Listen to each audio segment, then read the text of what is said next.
Well, good afternoon, everyone. Thank you for joining us for this year's season's readings. My name's Craig, and I'm one of the librarians in the Adult Services Department here at Allen County Public Library. On behalf of ACPL, we want to welcome you, and we're fortunate to have staff members from a variety of departments sharing their talents and time with us for this event. Thank you to our genealogy materials manager, Aaron, and senior librarian, Lisa, for providing some music as we were all coming in. And they will be playing at the end of our event in the lobby while we break out some refreshments. Hot cocoa and cookies, anyone? Beginning a few months ago, some colleagues and I began searching for a variety of stories and poems that celebrate December. I think we've got an entertaining and interesting mix of both classic and contemporary selections that we look forward to sharing with you today. Our first selection is a short story from a holiday edition of Chicken Soup for the Soul.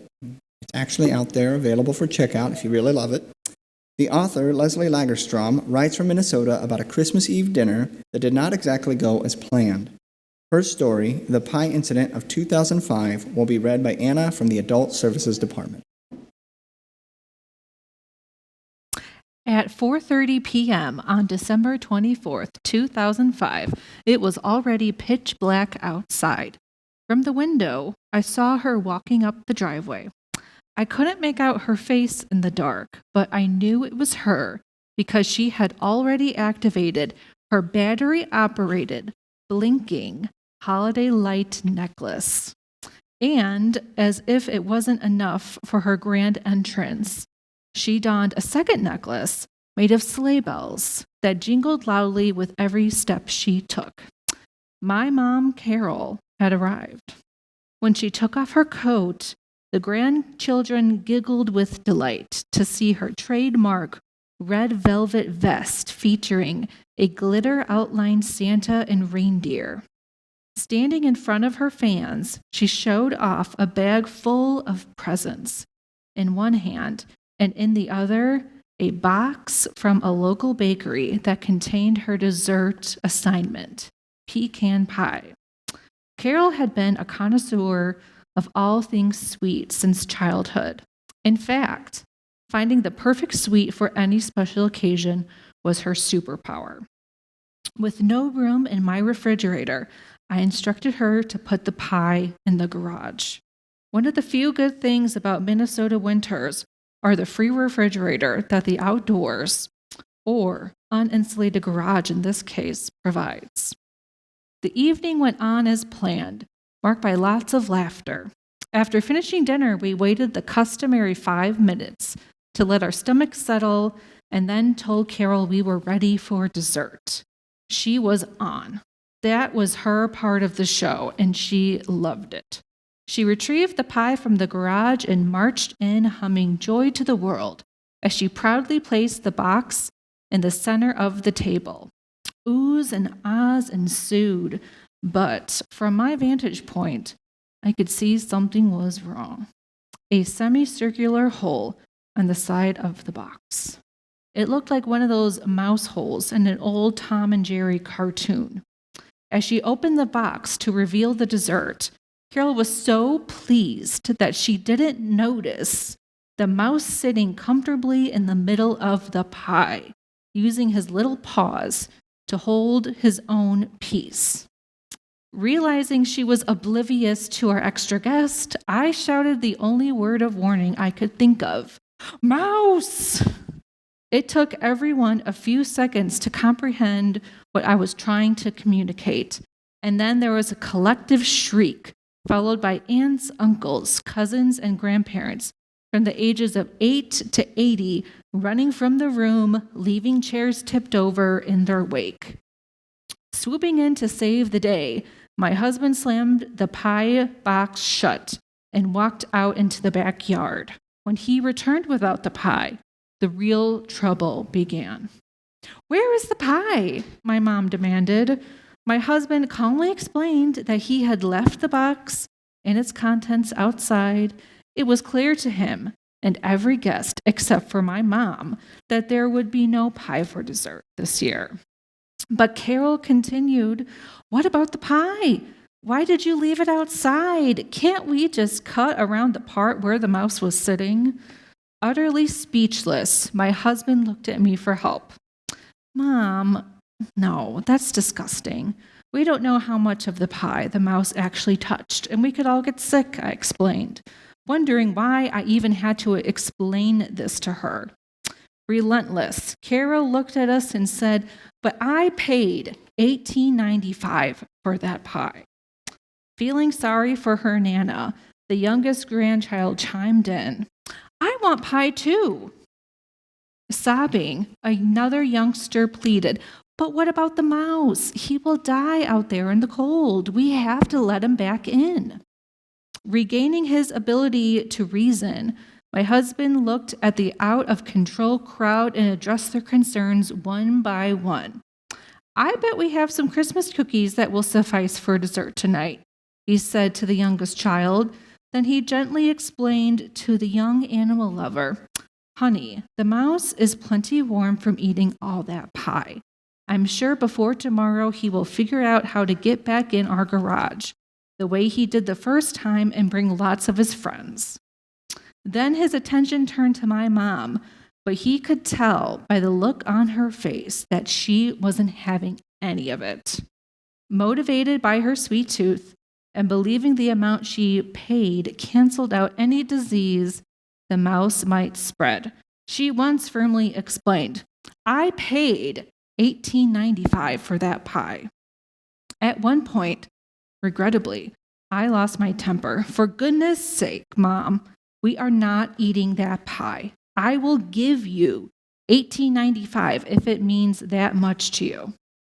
Awkward silence followed by what seemed like an eternity, until a hard-of-hearing guest who had apparently somehow missed the entire exchange asked what was for dessert, creating an eruption of laughter. Now, fondly referred to as the Pie Incident of 2005, the story has taken on a life of its own. On Christmas Eve, it is a tradition for one of the original attendees to tell their recollection of the event. Of course, right before dessert is served. It was the subject of a third-grade writing assignment aptly titled Mouse Pie, and has been impetuous for my mother to receive a mouse-themed Christmas ornament every year since.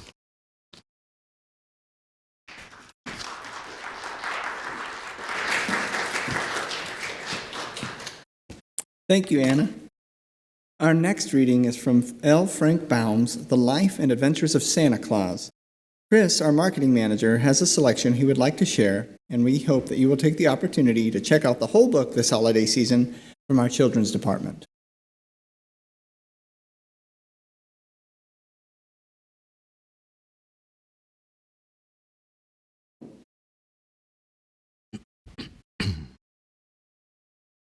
Have you heard of the great forest of Burzee?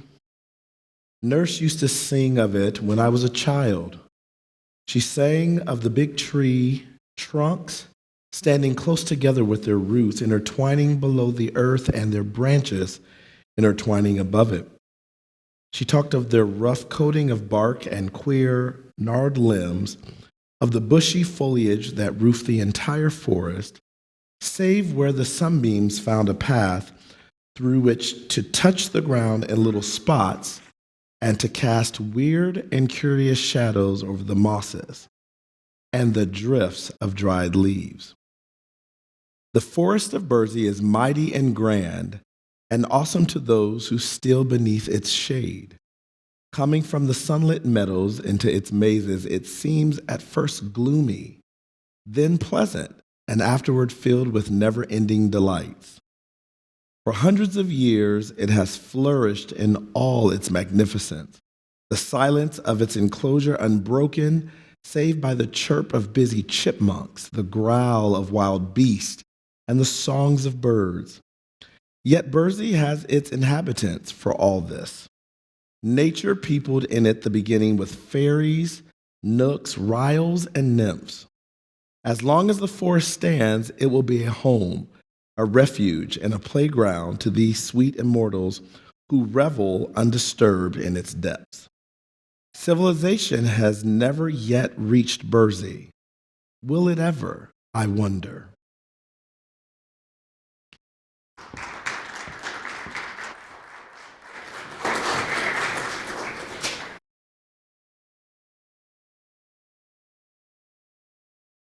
Thank you, Chris.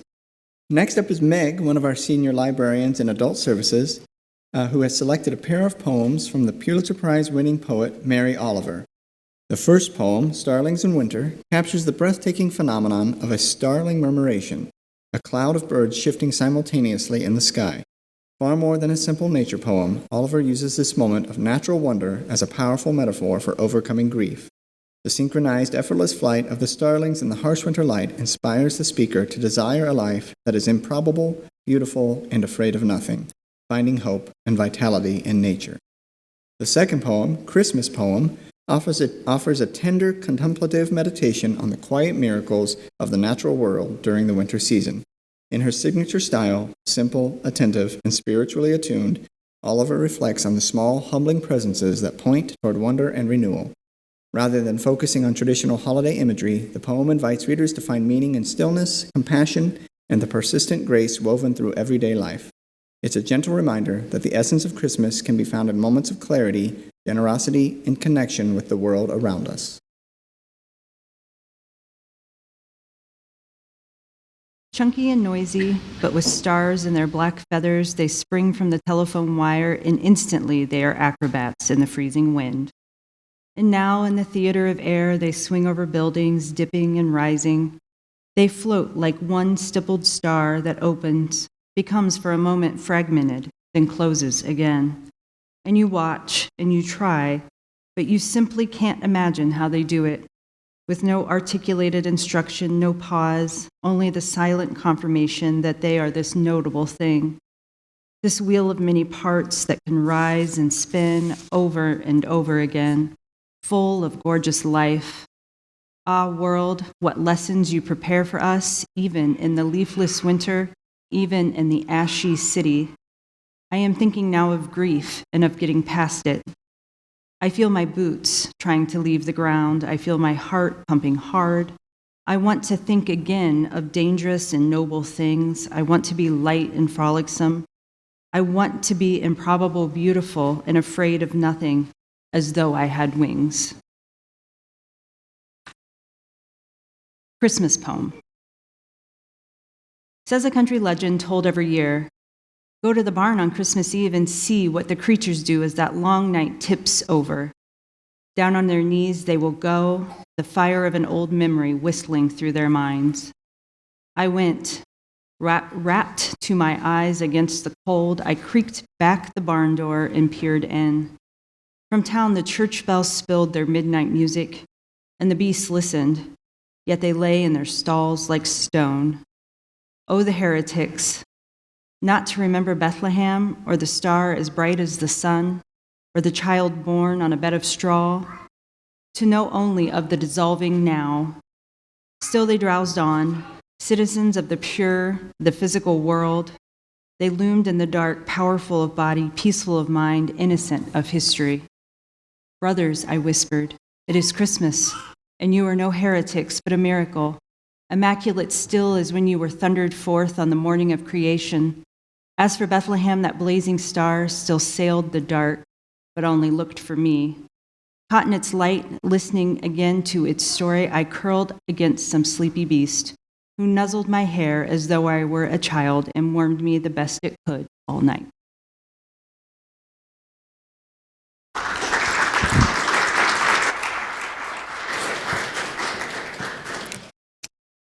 Thank you, Meg.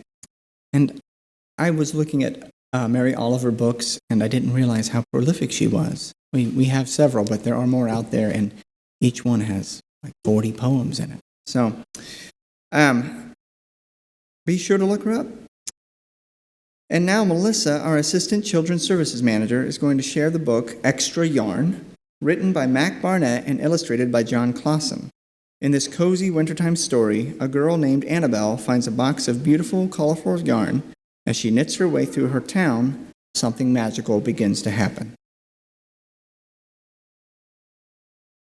Extra Yarn by Mac Barnett. On a cold afternoon in a cold little town where everywhere you looked was either the white of snow or the black of soot from chimneys, Annabelle found a box filled with yarn of every color. So she went home and knit herself a sweater. And when Annabelle was done, she had some extra yarn.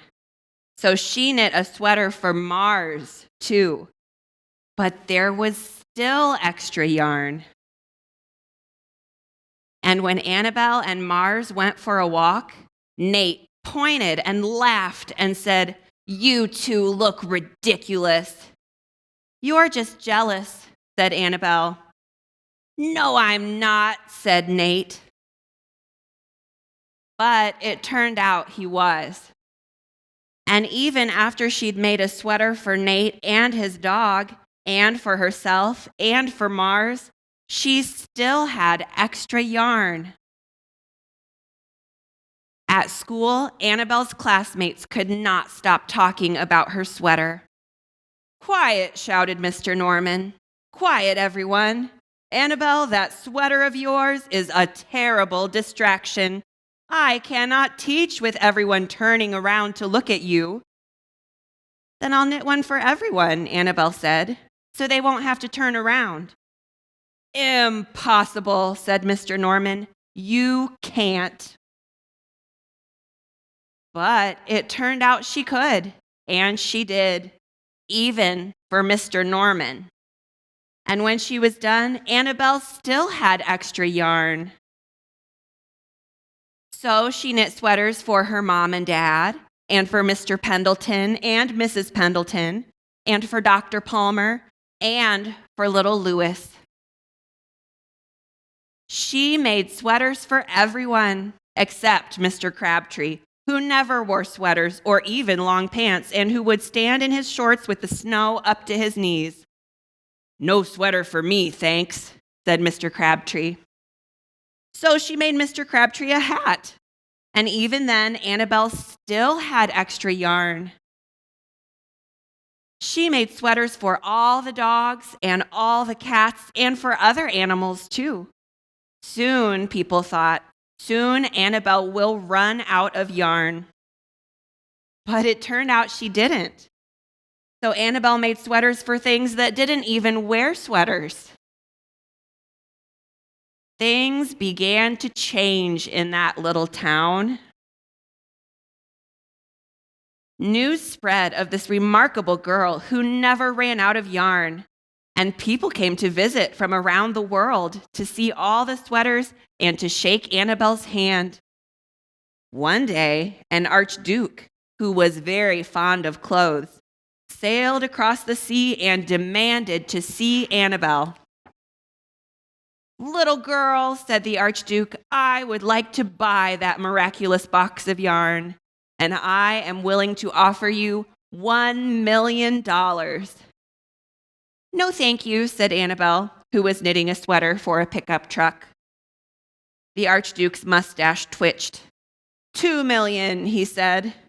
Annabelle shook her head. "No, thanks." $10 million, shouted the Archduke. "Take it or leave it." "Leave it," said Annabelle. "I won't sell the yarn."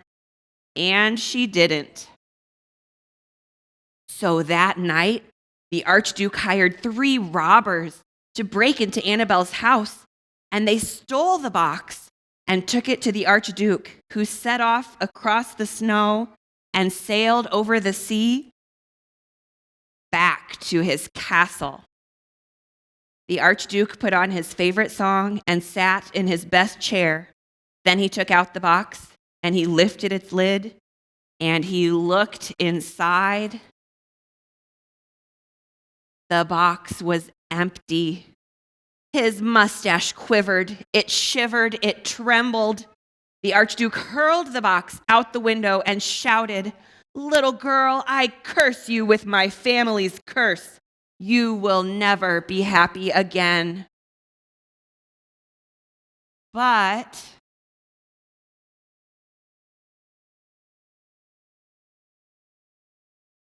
It turned out she was. The end.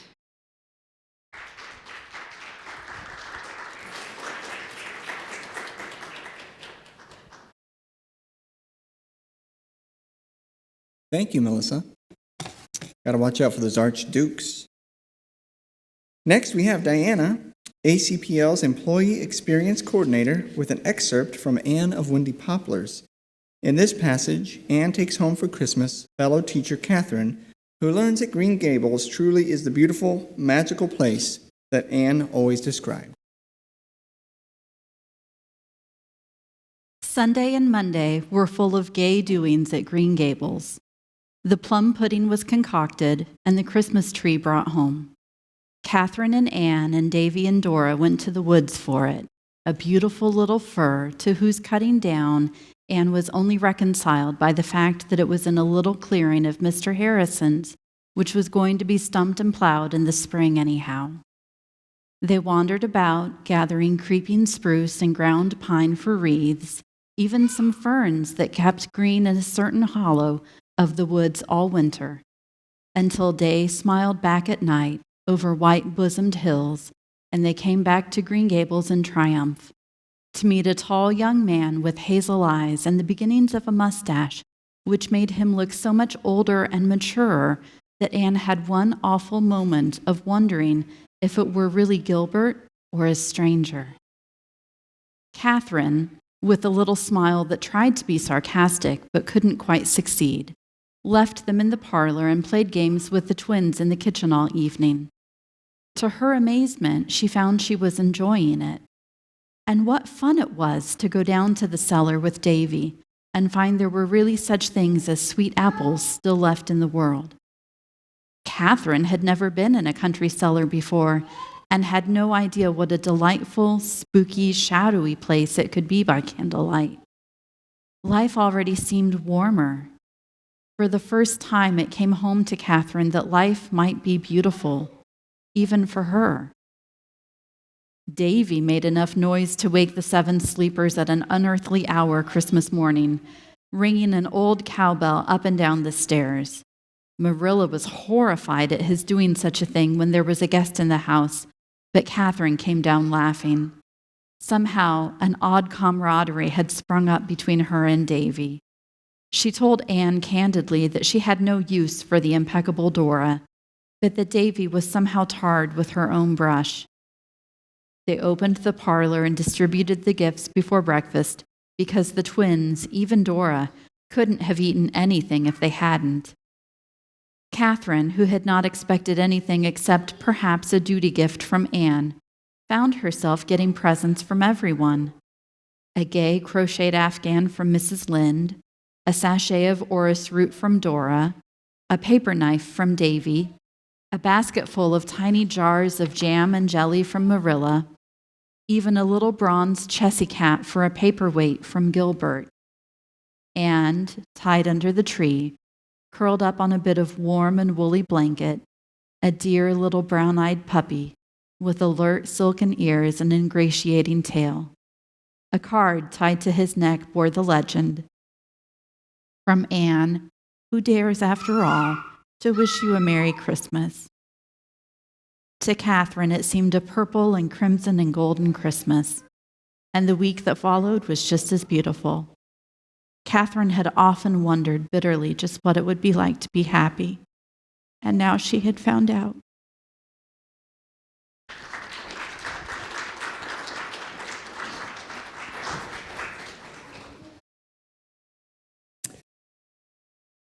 Thank you, Diana. That was really nice. This next reading is an original story by the program director of our Access Fort Wayne department, Alan Bangs. Alan takes a look at his childhood Christmas pageants, including the hours of rehearsing, the shenanigans among his classmates, and the warm family moments that followed each Christmas pageant. So without further ado, I give you Memories of Christmas at a Fort Wayne Parochial School. There are numerous classic holiday affairs that most of us look forward to each year.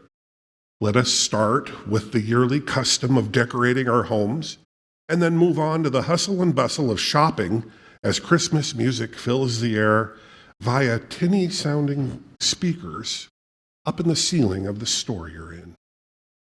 There is baking that must be done, Christmas movies that must be watched, and then many gatherings with friends and family before settling into a quiet Christmas evening, snow falling in a way reminiscent of a Norman Rockwell painting.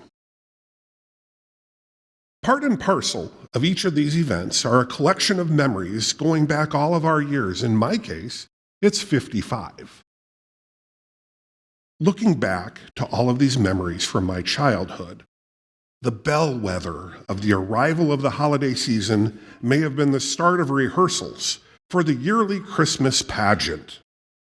I suspect many of you participated in such things, whether it be your school, your church, or another organization your family belonged to when you were a child.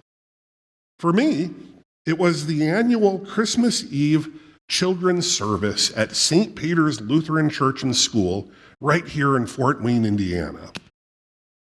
Many days of rehearsal began immediately after Thanksgiving. We had all of the traditional carols to learn, the usual Bible readings to practice, and most of all, learning to process in an orderly manner down the center aisle of the church for our grand entrance. At all of these rehearsals, proper behavior was expected and encouraged by our teachers. Hundreds of parents, grandparents, and other friends and loved ones would be filling the church sanctuary to see the children lead the service, and the teachers, pastors, and school administrators would brook no shenanigans. I recall the events of one rehearsal. We were to process down the center aisle, and upon reaching our pew, turn and quickly find our seat. One older schoolmate, whose name I can't remember, decided to show off a little bit. Upon reaching his pew, he performed a perfect spin, then his best John Travolta disco move, before moving down the pew to take his seat. Had he been auditioning for the Solid Gold Dancers, it would have been perfect. Unfortunately, our ever-watchful teachers were not amused. He was removed from his seat and did not return until we were near the end of rehearsal and well into singing Joy to the World.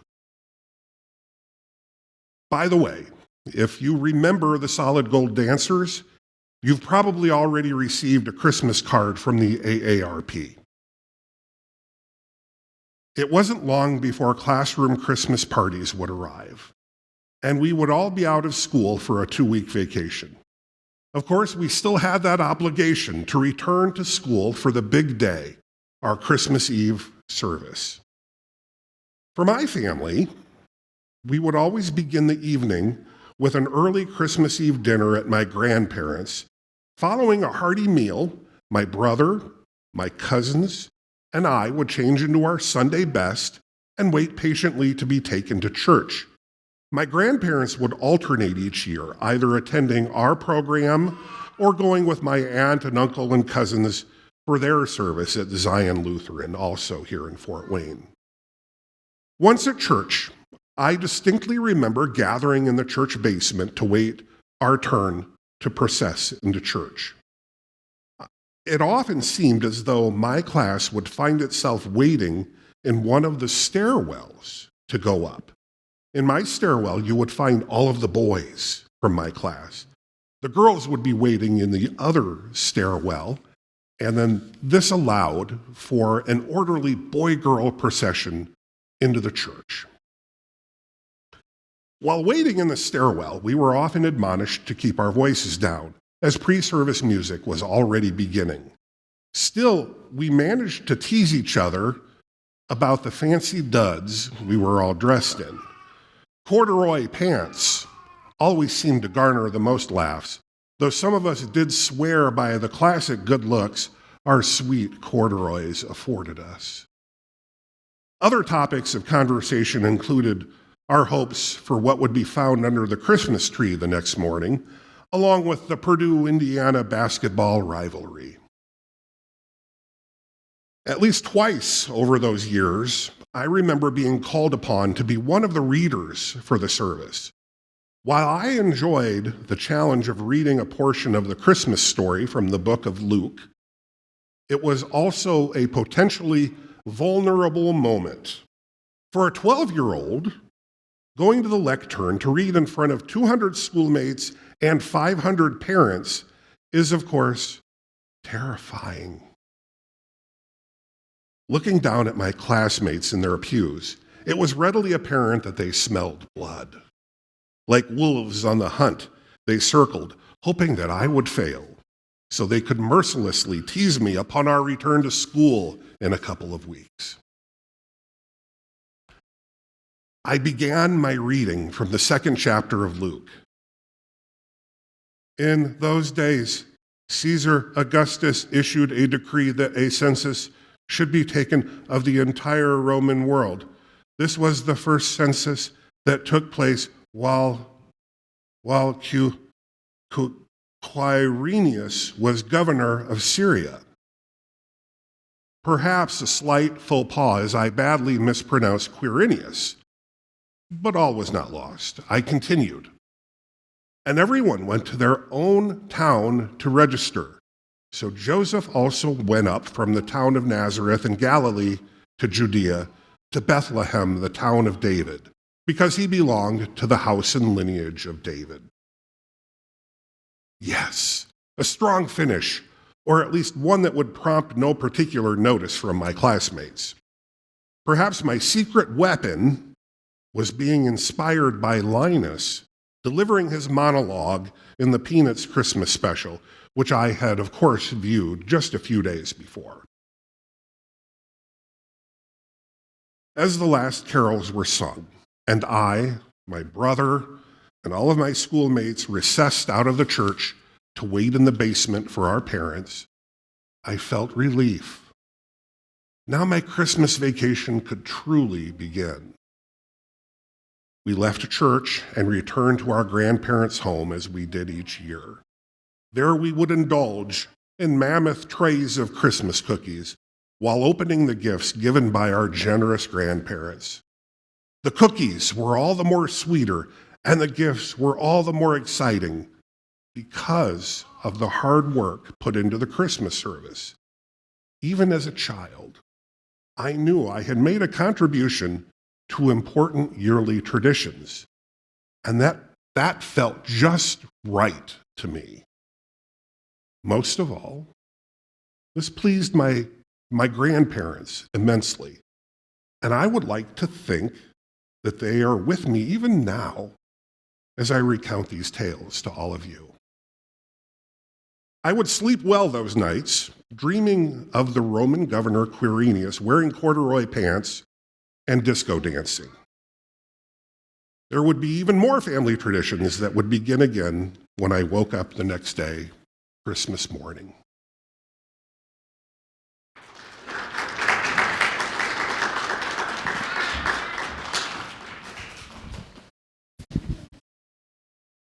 Thank you all for coming, and thank you, Alan.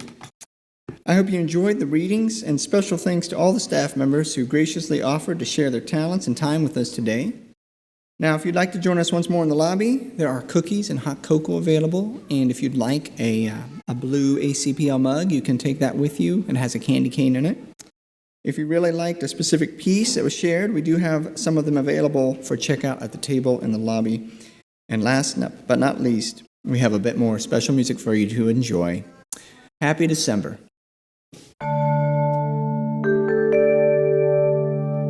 Production facilities provided by Access Fort Wayne. Learn more under the Services tab at acpl.info.